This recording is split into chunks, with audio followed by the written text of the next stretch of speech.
जय Shri Krishna, Radhe Govind. Welcome back to Kanhamrit. आज की वीडियो ना बहुत ज्यादा खास होने वाली है, क्योंकि आज मैं वो जानकारी आप लोगों को बताने वाली हूँ जिसे सुनकर आप सभी बहुत खुश होने वाले हो। और ये है हमारे श्री जी और हमारे ठाकुर जी से रिलेटेड ऐसे 8 दिन जिसका भगवान श्री कृष्ण पूरे साल भर तक वेट करते हैं। एक ऐसा त्योहार जो श्री राधा कृष्ण को बहुत बहुत अधिक पसंद है, और उस त्योहार का नाम है होली।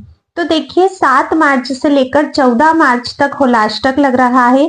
और ये जो होलाष्टक के दिन होते हैं ना, ये वैसे तो सही नहीं माने जाते हैं कोई भी शुभ काम करने के लिए, कोई भी मांगलिक कार्य करने के लिए। इन दिनों में हमें बहुत विशेष ध्यान रखना पड़ता है हर चीज का। नकारात्मक ऊर्जाएं अपने चरम पर होती है। जो भी 8 ग्रह होते हैं वे सभी उग्र अवस्था में होते हैं।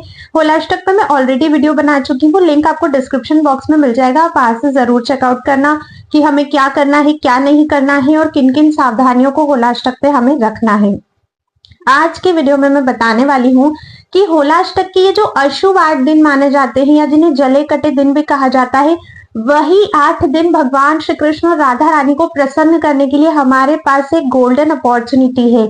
ये 8 दिन भगवान श्री कृष्ण और राधा रानी को बहुत पसंद है। इन दिनों में लड्डू गोपाल की सेवा किस प्रकार से करनी है, ब्रज में इन दिनों क्या क्या किया जाता है, ब्रज में कब कौन सी होली होने वाली है, हमें अपने घर पर क्या करना चाहिए जिससे ठाकुर जी और श्री राधा रानी की सहज में ही हमें कृपा प्राप्त हो जाए। ये ना बहुत अच्छा अवसर है भगवान को बहुत ही सहज से प्रसन्न करने का, ज्यादा कुछ करना भी नहीं है। और होली का फेस्टिवल जितना उन्हें पसंद है ना, उतनी ही भर भर के कृपा भगवान अपने भक्तों पे करते हैं। तो वीडियो को एंड तक अवश्य ही देखिएगा, बहुत ज्यादा इन्फॉर्मेटिव होने वाला है। लेकिन उससे पहले अगर आप लोग चैनल पर नए आए हैं और अभी तक सब्सक्राइब नहीं किया है, तो सब्सक्राइब करके बेल आइकन जरूर प्रेस कर दीजिएगा, क्योंकि ऐसी कई सारी इन्फॉर्मेटिव वीडियोस आपको मिलती रहेंगी आगे भी। चलिए इसको शुरू करते हैं। तो देखिए, 7 मार्च से 14 मार्च मतलब फाल्गुन मास बहुत ही पवित्र मास होता है।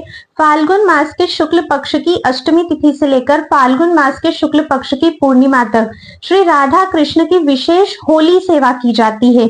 बरसाना में लड्डू होली होती है, रंगीली होली होती है, लठमार होली होती है। मतलब बहुत आनंद ही आनंद आता है, मैं आपको बयान नहीं कर सकती हूँ शब्दों में। तो देखिए, 7 मार्च जिस दिन अष्टमी है, उस दिन होगी बरसाना में लड्डू होली। सभी लोग तैयार हो जाइए, अगर बरसाना जा रहे हो तो सभी अपनी कमर को कस कर रखिएगा, क्योंकि बहुत जोर से श्री राधा रानी के निज महल से लड्डू सबके ऊपर बरसने वाले हैं। उसके बाद है 8 मार्च। 8 मार्च को है नवमी का दिन, जिस दिन बरसाना में ही रंगीली और लठमार होली होती है। उसके बाद है 9 मार्च, जो कि 10वीं का दिन है। उस दिन नंदगांव में लठमार होली और रंगीली होली होती है। और फिर 10 मार्च, उस दिन वृंदावन में रंगीली होली होती है। और 10 मार्च से लेकर 14 मार्च तक पूरा जो ब्रज वृंदावन है वो पूरा रंगों से भरा होता है। रंगीली होली का फेस्टिवल मनाया जाता है। देखिए, लड्डू होली का भाव ये रहता है कि नंदगांव से मधु मंगल जी जो है वो होली का न्योता लेकर बरसाना जाते हैं श्री राधा रानी के पास, और उससे प्रसन्न होकर श्री राधा रानी बहुत सारे लड्डू बरसाती है, और इसीलिए उस दिन लड्डू होली सेलिब्रेट की जाती है। फिर अगले दिन यानी कि 8 मार्च नवमी के दिन ठाकुर जी अपने सभी सखाओं के साथ नित्य लीला में ही बरसाना धाम जाते हैं श्री जी और सखियों के साथ होली खेलने के लिए। और सभी सखियां उन्हें घेर लेती है, और फिर होती है लठमार होली, जिसमें जितने भी ग्वाल बाल होते हैं वे सभी ढाल से खुद को बचाते हैं, और जितनी भी सखियां होती है वे लठ से उन पर प्रहार करती है। तो देखिए, ये तो मैंने बताया कि ब्रज वृंदावन में क्या होता है, पर हमें पानी है श्री कृष्ण की कृपा, और हम वृंदावन तो नहीं जा सकते, तो घर पर ही सेवा पूजा करनी होगी। तो घर पर ऐसा क्या करें कि भगवान श्री कृष्ण बहुत जल्दी हम लोगों से प्रसन्न हो जाए। तो 7 मार्च को लड्डू होली है। 7 मार्च को घर में सभी लोग युगल जोड़ी सरकार के साथ ठाकुर जी लड्डू गोपाल के साथ लड्डू होली सेलिब्रेट करो। लड्डुओं का भोग आप इस दिन अर्पित करो, जितनी मात्रा में कर सकते हो वो आपके ऊपर डिपेंड करता है। कौन सा लड्डू लेना है ये भी आप अपनी चॉइस से ले सकते हो, जो भी लड्डू आपको लगता है कि हाँ ठाकुर जी को पसंद आएगा। नहीं तो माखन मिश्री का लड्डू बनाकर ही उसी से आप लड्डू होली सेलिब्रेट कर सकते हो। देखिए, 7 मार्च से लेकर 14 मार्च तक हमारे घर का जो मंदिर होता है, ठाकुर जी का जो बैक पोर्शन होता है, जो उनके पीछे का पिछवाड़ा होता है, उसको आपको व्हाइट कलर का रखना है, क्योंकि ये होली के दिन है और ठाकुर जी से ज्यादा होली का प्रेमी इस दुनिया में, इस दुनिया के बाहर, नित्य लीला में कहीं भी कोई भी नहीं है। तो पीछे का बैकग्राउंड व्हाइट रखिएगा और उस पे तरह तरह के रंगों के आपको छींटे देना है, मतलब तरह तरह के गुलाल से आपको उसको रंग देना है, लाल, पीला, हरा, नीला, केसर या जो भी रंग आपके पास अवेलेबल है। ठीक है, केसर के छींटे उस पर आपको मारने हैं, क्योंकि ठाकुर जी अब होली के मूड में पूरी तरह से आ चुके हैं। ठाकुर जी की कमर में गुलाल का फेट अगर आपने अभी तक नहीं बांधा है तो 7 मार्च से तो बिल्कुल मत भूलिएगा, अवश्य ही बांधिएगा। रंग का फेट क्या होता है, मतलब गुलाल का फेट क्या होता है? ठाकुर जी की कमर में आप एक सूती कपड़ा लीजिएगा, उसमें तरह तरह के रंग भरे गुलाल आपको डालने हैं। जैसे मान लीजिए लाल, पीला, हरा, नीला, गुलाबी, सब तरह के रंग के गुलाल आपको उसमें भर देने हैं। और वो जो फेट है वो ठाकुर जी की कमर में आपको बांध देना है, क्योंकि ठाकुर जी अब होली खेलने के लिए बिल्कुल रेडी हैं। ठाकुर जी के हाथ में पिचकारी जरूर देना है, उनके हाथों में रंग अवश्य देना है। ठाकुर जी के आसपास आपको रंग रखने हैं, मतलब नीचे भी कटोरियों में, बाउल्स में आप लोग गुलाल रखिए, पुष्प से भर के रखिए, केसर का रंग रखिए, टेसू का रंग रखिए, अलग अलग पुष्पों के रंग अगर आप बना सकते हो तो उनको रखिए, ताकि ठाकुर जी को ना होली खेलने में किसी तरह की कोई प्रॉब्लम ना हो। मंदिर में खूब गुलाल खेलिए, मतलब अपने घर के ही मंदिर में ठाकुर जी के साथ खूब गुलाल खेलिए। होली का पर्व है, थोड़ा सा मंदिर में गंदगी तो होगी जो आपको साफ भी करनी पड़ेगी, पर इतना तो होली में होता ही है। तो आप बहुत अच्छे से ठाकुर जी के साथ होली का सेलिब्रेशन कीजिए। रंगभरनी एकादशी से लेकर पूर्णिमा पर्यंत ठाकुर जी बिल्कुल होली के मूड में ही रहते हैं, और पूर्णिमा के बाद फिर ठाकुर जी का फूल बंगला लगाया जाता है।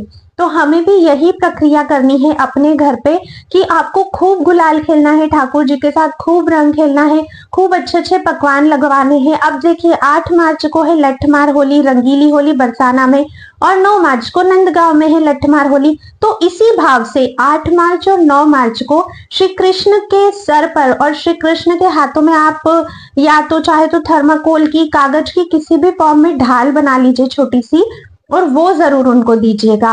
और राधा रानी के हाथ में लठ दीजिएगा, छोटी सी लाठी आप दे सकते हैं। अगर घर में सखियां आपने पधरा रखी है तो सखियों के हाथ में लाठी दीजिए, ग्वाल बाल के हाथों में ढाल दीजिए, और ये भाव रखिए कि लठमार होली का सेलिब्रेशन हो रहा है। ठाकुर जी और श्री जी जो है वो लठमार होली आपस में खेल रहे हैं। 7 मार्च से ही होली के पद का गायन भी शुरू हो जाना चाहिए। तो अगर आपको होली के पद आते हैं तो आप स्वयं भी गा सकते हैं, नहीं तो आजकल ऑनलाइन सारी चीजें अवेलेबल है।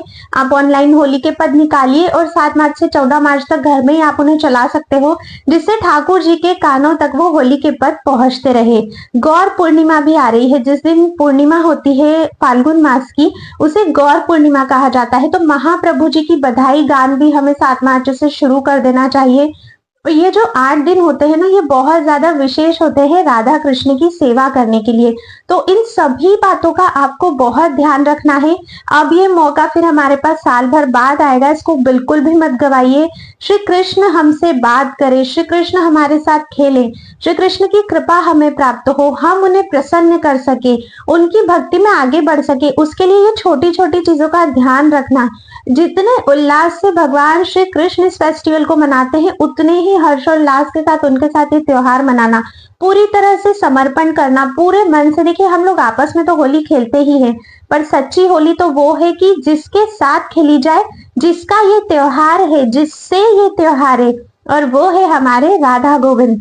तो होली खेलनी है तो राधा गोविंद के साथ खेलो, उसके बाद ही किसी और के साथ खेलना।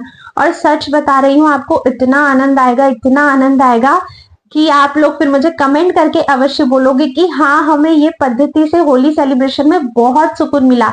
क्योंकि आप अगर ये सब करोगे तो भगवान इससे प्रसन्न होंगे, राधा रानी अति प्रसन्न होंगी, और जब हमारे ठाकुर जी और हमारे श्री जी हमसे प्रसन्न होंगे तो हमारा मन तो वैसे ही प्रफुल्लित रहेगा। तो वैसे तो ना ये होलाष्टक के दिन इतने शुभ नहीं होते हैं, पर हमारे लिए तो ये बहुत ही अच्छे दिन हैं। हमें तो ये दिन बहुत ही पसंद है, जो भी भगवान श्री कृष्ण की भक्ति करना चाहते हैं तो उनके साथ होली खेलिएगा, उसी भाव में जिस भाव में ब्रिज में होती है। अगर मौका मिलता है तो ब्रिज वृंदावन अवश्य ही जाइएगा। देखिए जो रंग भरनी एकादशी है, जो कि इस बार 10 मार्च की है, उस दिन परिक्रमा का बहुत अधिक महत्व होता है। अगर ब्रज वृंदावन में हो तो जरूर से परिक्रमा करो। अगर घर पे भी हो तो घर के ठाकुर जी की, तुलसी महारानी की, आंवले के वृक्ष की परिक्रमा जरूर कीजिए। एकादशी पर मतलब इस आमल की एकादशी पर हमें क्या करना चाहिए, पूजा विधि क्या रहेगी, आंवले का वृक्ष नहीं मिलता है तो पूजा कैसे करिए, सभी वीडियोस आपको चैनल पर मिल जाएगी। उन्हें अवश्य से अवश्य ही चेकआउट करिएगा। एकादशी के दिन ध्यान रखिएगा कि ठाकुर जी को आप लोग किसी भी रूप में चावल का भोग ना लगाओ, अन्न का भोग ना लगाओ। बाकी एकादशी प्रसाद का भोग आप लगा सकते हो। तो इस तरह से आप लोग भी ठाकुर जी के साथ होली खेलिए। बहुत आनंद आने वाला है। 7 मार्च से 14 मार्च के ये जो दिन है, इसमें कुछ और नहीं करना है, सिर्फ ठाकुर जी की होली की ही सेवा होनी चाहिए। कोई और विशेष सेवा हमें नहीं करनी है, इस बात का आप लोग ध्यान रखिएगा। और माहौल ऐसा होना चाहिए कि ठाकुर जी जब घर के मंदिर में बैठे हो ना, तो उन्हें लगना चाहिए कि हाँ ये है होली और इसे होली कहते हैं। ऐसी होली होनी चाहिए जैसी ब्रज वृंदावन में होती है, क्योंकि होली के रसिया है हमारे श्री कृष्ण। तो उनका ध्यान आपको रखना है। और ध्यान रखिएगा जब आप ठाकुर जी के साथ होली खेले तो होली का जो रंग है, जो गुलाल है, वो उनकी आंखों में और उनके मुख में नहीं जाना चाहिए। इस बात का ध्यान रखिएगा। घर के सभी सदस्य प्रेम से मिलकर ठाकुर जी के साथ होली खेलिए। अच्छे अच्छे पकवानों का उन्हें भोग लगाइए। स्पेशली लड्डू होली के दिन जो कि 7 मार्च को है, लड्डू का भोग लगाना मत भूलिएगा। इस वीडियो में दी गई जानकारी आई होप आप लोगों को पसंद आई होगी। और अगर थोड़ी भी पसंद आई है तो वीडियो को जरूर ज्यादा से ज्यादा शेयर कीजिए, ताकि सभी कृष्ण प्रेमियों तक ये नॉलेज पहुंच सके। और अगर थोड़ा पसंद आया भी है ना, तो लाइक किए बिना भी बिल्कुल भी मत जाइएगा। आई होप आप लोगों ने सब्सक्राइब तो अभी तक कर ही लिया होगा। अब मैं आप सभी से मिलती हूँ नेक्स्ट वीडियो में। तब तक के लिए राधे राधे।